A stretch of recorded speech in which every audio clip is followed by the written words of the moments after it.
mabinti kama nilivyosema tunafundisha batiki. Unakuta vitambaa vina rangi tofauti tofauti hapa, lakini actually vinakuja plain like white kama hicho hapo white au off white. And then batiki tunafanya wenyewe kwamba mteja anasema nataka pink, nataka green, nataka blue. Tuna shades tofauti, green shades ziko kama 4, blue ziko kama shade 4 5. Kwa sisi tunajua kwa majina kwamba this is blue sky, this is blue ocean or whatever. So mteja anachagua rangi tunamfanyia accordingly. Na prints tunazo za kwetu wenyewe standard au mteja anakuja na specific prints kwamba nataka mliprintie logo yangu lakini like Miss Universe. Tunaweza tukafanya hivyo. Kwa hiyo tunakubaliana like okay Miss Universe wanataka mabegi haya tunaita beach bag lakini printiwe Miss Universe. So we do accept those customization. So mnaweza mkaja, na kwa Tanzania tuna wateja wengi, kuna mashirika mbalimbali like Uongozi ndio the best so far, tunafanya naye sana kazi Uongozi Institute, lakini tuna mwaka huu tulikuwa na Stanbic Bank waligawa zaidi kwa mama kwenye Women's Day wote Tanzania nzima. NMB wametusupport mwaka huu, lakini CRDB wanakuja, kuna mashirika Tanzania Health Summit wanakuja, kuna Tembo Nickel, yani mashirika yako mengi ambayo tunafanya nao kazi.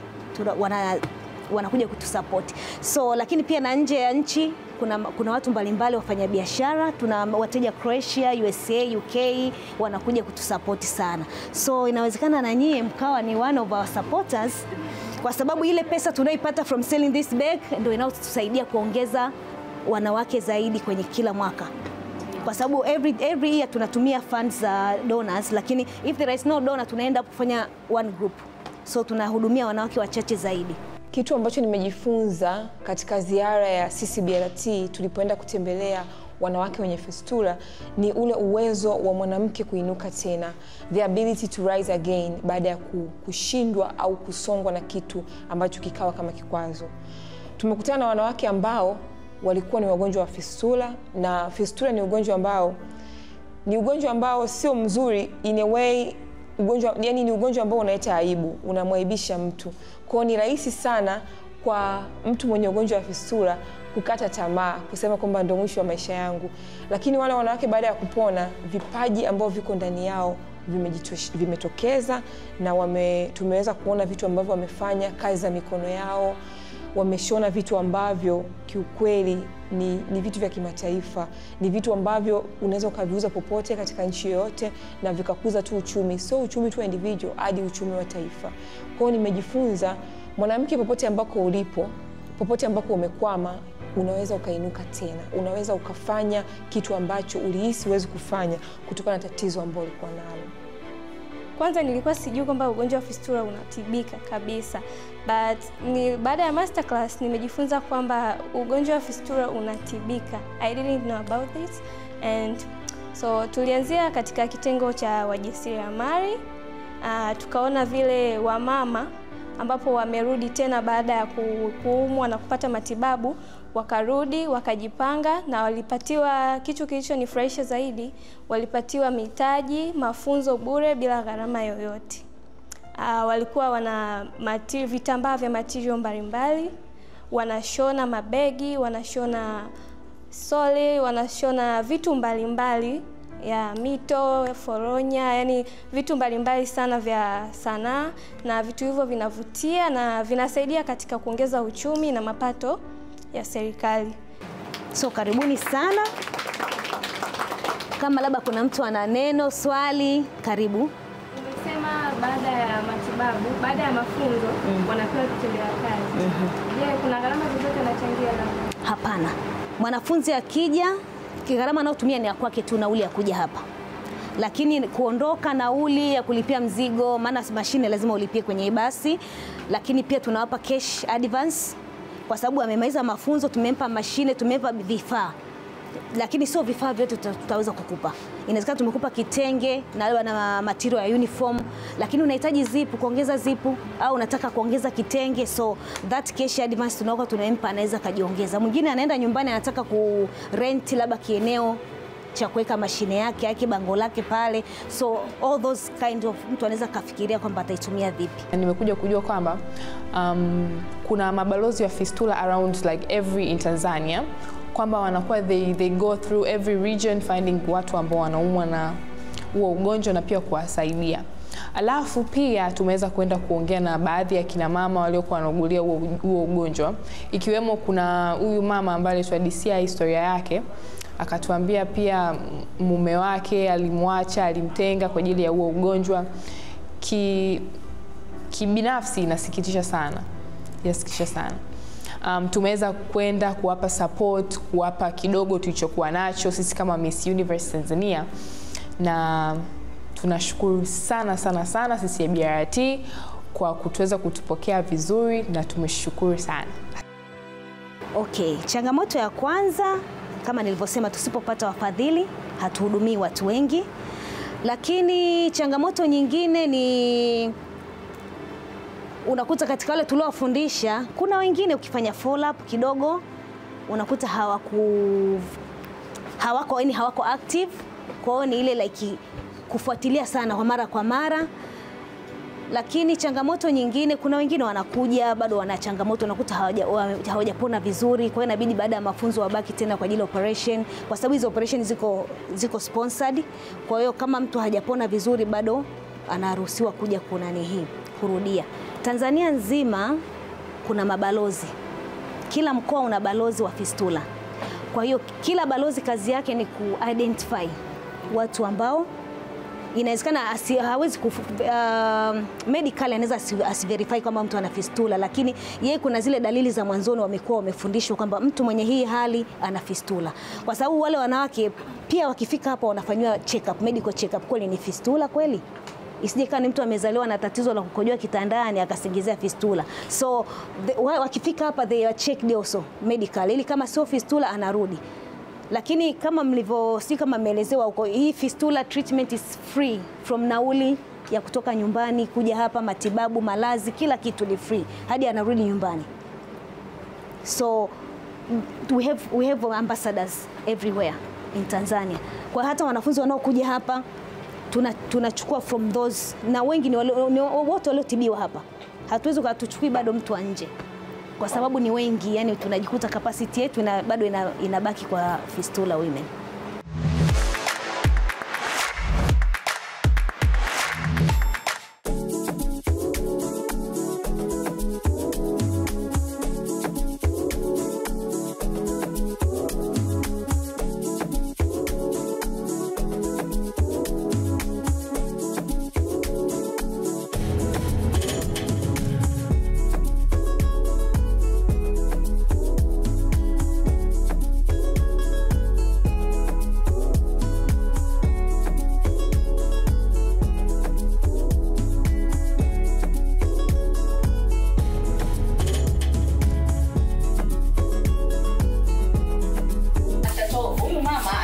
Story ya fistula ameipataje, changamoto gani anazoweza kupitia mama mwenye fistula. Kwa sababu gani? Labda niongee kidogo. Mama mwenye fistula anaathirika kwanza kimawazo, msongo wa mawazo. Hawezi kutoka nje kupiga story na wenzake kutokana na ile hali aliyokuwa nayo. 2, alikuwa anafanya biashara, hawezi tena kufanya biashara. Nani atakuja kununua na wewe unatoa kiharufu? Haiwezekani. 3, unajinyanyapaa wewe mwenyewe binafsi. Siwezi kwenda kule kwa marafiki zangu kuongea tena kutokana na hali uliyokuwa nayo. Kwa hiyo huyo mama atakuwa ana msongo wa mawazo. Sawa, utamwathiri sasa.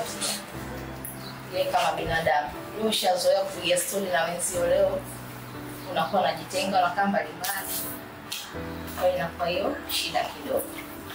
Na pia hata familia watakuhudumia, inafika siku wanachoka. Lakini tunashukuru Mungu kwa hawa wachache waliopo hajakaa muda mrefu. Kuna mwingine amekaa nao miaka katumia, wamemhudumia, wamechoka. Mwisho anakuwa amechoka, amekata tamaa. Ndio anakuja kupata kuna matibabu yanapata. Akifika hapa inabidi tunaanza tena mambo kanseri tena. Ile hali aliyokuwa nayo, waliomcheka, waliofanyaje, wamemwongelea maneno magumu. Sengina kipiga simu mwingine anaanza kulia, mtatengelezana kutokana na aliyotamkiwa. Lakini anaisha na anabaki mwenye furaha. akipona maisha yanaendelea. Naomba tusamehe kwa kila jambo. Hilo lilikuwa limefika. Kwa hiyo naomba tumsikilize Noela hapa kidogo. Kwanza kabisa naomba watu wafahamu kwamba Miss Universe Tanzania 2025 bootcamp yake iko tofauti sana. Yaani mimi sijawahi kushiriki mashindano ya urembo, lakini mimi ni shabiki mkubwa sana wa mashindano ya urembo. Kwa hiyo nafuatilia vitu ambavyo vinafanyika kwenye bootcamps na nini. Hii bootcamp yetu iko sana sana kwenye kutujenga kuwa viongozi, kutujenga kuwa ambassadors, kutujenga yani sisi ndo kuwa tofauti na jamii ambavyo inaona warembo. Kwa hiyo vitu vingi ambavyo tunavifanya hapa ni kufundishwa, ni kupresent, ni kusoma mambo ya sheria, yani ni mambo mengi kwa kweli ambao mtakuwa mnaendelea kufuatilia bootcamp yetu mtayaona. Mara kwanza nilikuwa sijui kama fistula inatibika, nilikuwa nahisi tu wagonjwa wanaenda wanakaa hospitali muda mrefu, yani nilikuwa sina uhakika kama inatibika au haitibiki. Lakini baada ya kupata funzo na kuelewa fistula ni nini na inasababishwa na nini, in short, kwa kifupi nilichoelewa zaidi, fistula ni tundu ambalo lipo katikati ya kibofu na kizazi ambacho kinafanya mtu ashindwe kubana mkojo wake vizuri. Ndio maana anakuwa anatoka mkojo bila yeye mwenyewe kujihisi kama anatoka mkojo. Then nilichogundua kwamba sababu kubwa ambayo inaweza kusababisha fistula ni kwamba mtu akiwa anataka kujifungua akipata maumivu makali na akashindwa kujifungua kwa muda mrefu zaidi ya masaa 24 na kuendelea. Ndio maana hiyo ni sababu kubwa pia ambayo inaweza kusababisha fistula. Lakini pia baada ya kwenda CCBRT niliona wanawake wengi ambao wana ugonjwa wa fistula, niliona jinsi wanavyopitia mafunzo mbalimbali, wanavyowezeshwa ili wawe wajasiriamali baada ya kutoka hapo. Kwa hiyo baada ya kutibiwa fistula, wakishapona wanapewa baadhi ya vifaa kama mashine na vitu vingine vidogo vidogo kama vitambaa kwa ajili ya wenyewe waweze wakajianzisha na kujiendeleza kibiashara na waweze kupata hela kwa ajili ya matumizi madogo madogo. Lakini pia nilikuja kugundua CCBRT inajali sana kuhusu wagonjwa, kwa sababu baada ya mgonjwa kutoka hapo anaendelea kupata mawasiliano, wanaendelea kumjulia hali yake, wanaendelea kujua anafanyaje na anaendeleaje kibiashara na maisha yake kwa ujumla. Lakini pia kitu ambacho nimejifunza CCBRT ambacho kimenitia nguvu na kimenitia moyo, nimegundua kwamba sisi wanawake ni jasiri sana, kwa sababu kwa hali ambayo mtu anavumilia kuwa nayo mpaka anafika hospitali na anavumilia kukaa hospitalini na kutibiwa kwa muda mrefu, hilo ni swala ambalo limenifunza kwamba sisi ni jasiri, sisi ni wavumilivu na tuendelee kujiona sisi ni wa thamani na tunaweza.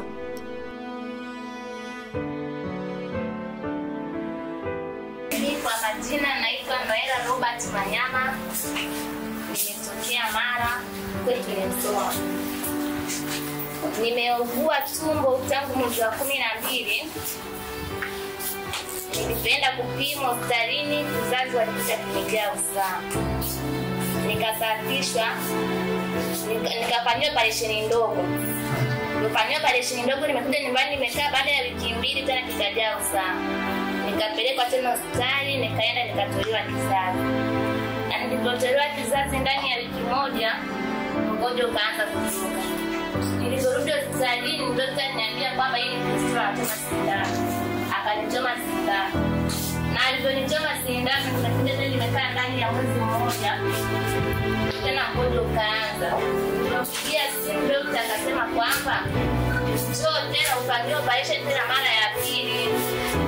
Nilipoenda aliniwekea mpira, nilihisi maumivu makali sana, nikarudi nyumbani. Akaniambia kwamba ukirudi tena hapa nitakufanyia operation na utapona. Nimekaa nyumbani ndani ya miezi 2. Nyumbani kwetu kwa wazazi wangu, nikatoka kwa mume wangu. Nilipokuja nyumbani nikampigia mume wangu simu. Baba, naomba nirudi nyumbani. Akaniambia hapana, haiwezekani, umepona? Nikamwambia bado sijapona. Akasema kaa kwanza huko hadi siku ukipona. Nikamwambia mimi nyumbani nimeacha watoto, inabidi nirudi nyumbani kaangalia watoto wangu. Hata hapa ninapokaa hapa hakuna ninachokifanya. Shangazi yangu akapiga simu akasema kwamba nitumie madawa ya kienyeji. Nimetumia madawa ya kienyeji ndani ya mwezi mmoja. Na mume wangu aliponipigia tena simu mara ya pili, akaniambia umeshapona? Nikamwambia bado. Akasema mimi sasa sina mpango tena kwa mwanamke mwingine. Nikamwambia basi sawa, haina shida. Ndio nimekaa tena ndani ya mwezi mmoja, akanipigia simu kwamba kuna mama mmoja huko alikuwa anaumwa na hiyo ugonjwa. Alisibwa BRT da. Nikamwambia basi naomba namba. Yule mama akampa namba za daktari mmoja anaitwa Dr. Shida yuko Tarime. Dr. Shida nikaongea naye, akaniunganisha na sababu kanipigia simu akaniambia najisikiaje, nikamueleza. Akaniambia haina shida mama, utapona, kuwa na amani. Nitumia nauli na kuja huku nitapata huduma. Nimekaa hapa ndani ya wiki moja, mama anipigia simu anasema kwamba umepona, namwambia bado sijapona na mpira. Akaniambia hapana, haiwezekani. Mimi sasa mama ananiambia wewe mwanamke mwingine. Nikamwambia haina shida, unaweza ukooa. Mimi siku nikipona nitarudi nyumbani. Basi changamoto. It was my first time learning about fistula, and it was so beautiful that Judith explained it so well. I hope, natumaini, kuwa more women are educated on this disease, especially vijijini na sehemu ambazo watu hawajui, kwa sababu kweli ni disease ambayo inaumiza watu wengi sana. Nilivyoambiwa kuwa ni a lot of underage children that get it, yani wanawake ambao wako 13 to 18, 9, iliniumiza sana sana sana sana, na I just hope tunaweza kuwasaidia kupata awareness ili isiendelee kuwaumiza wanawake wengi wengine. Zile stories zilinigusa, especially ya huyu mama mmoja ambayo, lakini kunigusa pia ikani-inspire. Maana aliweza kuelezea story yake ndio kwa uchungu, ila ni ameielezea akaonyesha kuwa ana ujasiri, bado amepata matibabu na atarudi nyumbani kuendelea na maisha yake, kuanza maisha mapya. Maana hii ugonjwa inakufanya uhisi kama jamii haiko na wewe, lakini huyu mama aliweza kuaccept, maana mume wake alikuja kumwacha na kwa ajili ya hiyo ugonjwa, na watoto wake pia wote wakaondoka, ila alikuwa na moyo, akanasema nikishatoka hapa narudi nyumbani, narudi kuendelea na maisha na watoto wangu, na taanzisha maisha mapya kabisa kwa ujasiri. Kwa nimependa sana hiyo confidence, na kuwa hajaacha vitu vibaya viweze kumwendesha maisha yake. Ali rise like a warrior. Kweli ile program ilimuempower, ikamfanya aweze kupata usaidizi, na amesema kitoka pale anaendelea kuokoa maisha ya wengine. Kwa hiyo ndio mapishi wanaopitia wadada wengi wameachika kwa waume zao kutokana na tatizo la fistula. Mwingine anakuwa hapa, akirudi anakuta na mke ndani. Kazi yangu mimi kupokea simu imekuwa mbalimbali kwa mabalozi mbalimbali na kuwasikiliza. Mimi napiga simu kama nilivyoongea naye Noela, nikamuuliza ilikuwaje, umepataje tatizo hili, kwa sababu tunatuma nauli. Usije ukatuma nauli wakati tatizo hilo sio. Na mama mwingine anapata matatizo wakati wa kujifungua, misuli inakuwa imelegea, pia anakuwa na roho. Kwa hiyo naweza kusema fistula, kumbe sio fistula, ni misuli imelegea. Tunashauri wa mama wote wakitaka kujifungua endelee na zoezi la kupata misuli yauke ili kurejesha uke katika hali yake ya kawaida. Japo elimu hiyo haijawa sana, mtu kujifungua na nyumbani. Kwa yote haya ni matokeo, na tuna mabalozi mikoa yote ambao tunatumia nauli. Huwezi kutuma nauli kwa mtu yote. Hata mwingine kafika hapa kudanganya, unaweza kupoteza pesa. Kwa hiyo tunatumia mabalozi au wafanyakazi wa afya, tunamwambia nenda hospitali iliyoko karibu na wewe. Atafika pale, nitaongea naye, atachukua namba zake, tunamrushia nauli, anamsafirisha mgonjwa.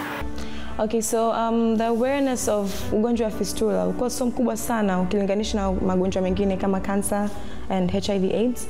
Hii ni ugonjwa ambaye wanawake wako hawajitokezi sana kuisema, na hisi, na ndio maana mimi pia nilikuwa sijaipa sana kipaumbele kama magonjwa mengine, hata nilikuwa sifanyi sana research kama other diseases. Lakini after the masterclass with Miss Judith, the last year 2024 Miss Universe Tanzania. Kwa kweli imenifanya nimepata like an open mind when it comes to it. I had to like also make my own more research about the disease, and turns out many women out there are facing this and they're just so scared to come out because they're scared of the world, itawajudge vipi, itawaangalia kinamna gani kwa sababu wanasikia aibu because they cannot control their bladder, sadly.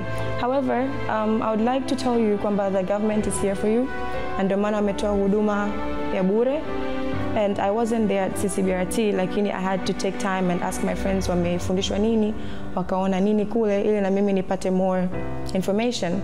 And turns out the treatment is free kabisa. Now it's not just that, kwa sababu this is a disease that afterwards inakupa pia na mental trauma. But ukiumwa ukakaa hospitali muda mrefu, yani you go back, your financial life inarudi nyuma kidogo. So it was really a nice thing for the government to help them, kuwa fund, kuwapa hela kidogo, mtaji kidogo na hand skills za kuanzisha kitu kipya ili kuwa support. Fistula mkojo, nafika hapa, nakukalia dawa, lakini yategemea, amekaa muda gani. Atatumia dawa, anakunywa maji mengi, alafu anakaa siku 14 kwa na mpira. Siku ya 15 anaruhusiwa kurudi nyumbani. Anakuwa iko tayari, anataka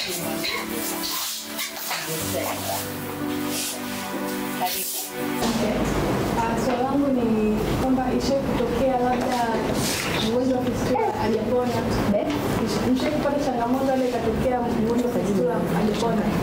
Inategemea na jina aliyopata, likubwa alishoneka. Ila ni wachache sana.